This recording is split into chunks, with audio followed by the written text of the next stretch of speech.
आणि आता बातमी आहे नांदेडमधून। नांदेडच्या शेळगाव गौरी या गावात 6 महिन्यापूर्वी तयार केलेल्या रस्त्याला आता भेगा पडल्यात। लाखो रुपयांचा निधी खर्चून केलेला रस्ता 6 महिन्यातच नेमका कसा खराब झाला, याच्या पाठीमागचं कारण काय? रस्त्याला पडलेल्या या भेगांनी आता प्रशासनाच्या भ्रष्टाचाराचा बाजार उघडकीस आणलाय। रस्ता खराब झाल्याने गावकऱ्यांनी संताप व्यक्त केलाय। त्यातच रस्त्याच्या साईड पट्ट्या भरल्या नसल्याने अपघात होत आहेत, ज्यामुळे नागरिकांच्या जीवाला आता धोका निर्माण झालाय। याबाबतचा अधिक आढावा घेतलाय आमचे प्रतिनिधी तानाजी शेळगावकर यांनी। पाहूया। नायगाव मतदारसंघातील माननीय आमदार साहेब राजेश पवार साहेबांनी शेळगाव गौरी येथे 1.5 किलोमीटरला अंदाजित रक्कम 1.5 कोटी रुपये निधी मंजूर करून दिलेला होता आणि त्या निधीचा कसा उपयोग पुढील ठेकेदारांनी करून दिलेला आहे गावकऱ्यांना, याचं जर उत्तम उदाहरण जर पाहायचं असेल तर शेळगाव गौरी येथील पांदन रस्त्यावरून पाहण्याची गरज आहे। आणि 6 महिन्यात कमीत कमी 6 ते 8 ठिकाणी भेगा पडलेल्या आहेत सिमेंट रोडला आणि 6 ते 8 महिन्यापासून अजूनही साईड भरम पडलेला नाही। त्यामुळं जीव जनावरं जे काही जाणारे आहेत ह्या रोडनं पांदन रस्ता असल्यामुळं त्यांच्या पायाला लागणे, बैलगाडी नेते वेळेस वरून खाली चाक जाणे, हे काही जीवितहानी जनावरांची होत आहे। त्याला जबाबदार कोण राहणार आहेत हे प्रशासनाने आम्हाला सांगितलं तर चांगलं होते।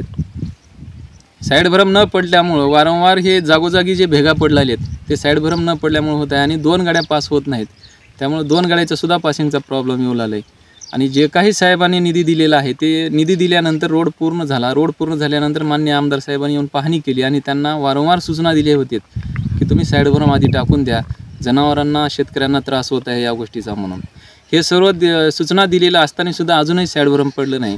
तरी आमची या ठेकेदारांना कळकळीची विनंती आहे, गावकऱ्यांमार्फत आम्ही विनंती करतो की त्यांनी लवकरात लवकर साईड भरम टाकावं आणि जे काही भेगा पडले ते त्यांनी बुजून द्यावं, ही आमची विनंती आहे त्यांना।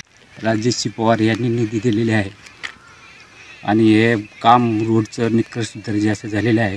गुत्तेदार यांनी काम बरोबर केले नसल्यामुळे या रोडला मधोमध हे पडलेले आहे, भेग पडून रोड खराब झालेले आहे। इथं मोटरसायकलचं टायर किंवा जनावरांचे पाय जाण्याची शक्यता आहे।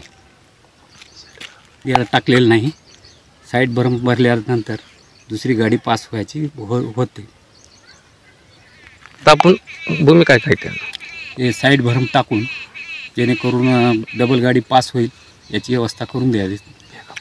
भेगा बुजून हे दुरुस्त करून द्यावे। प्रशासनानं याच्याकडे लक्ष द्यावं, तात्काळ लक्ष देऊन हे काम पुरं। Tanaji Shelgaonkar, star Maharashtra news, Nanded.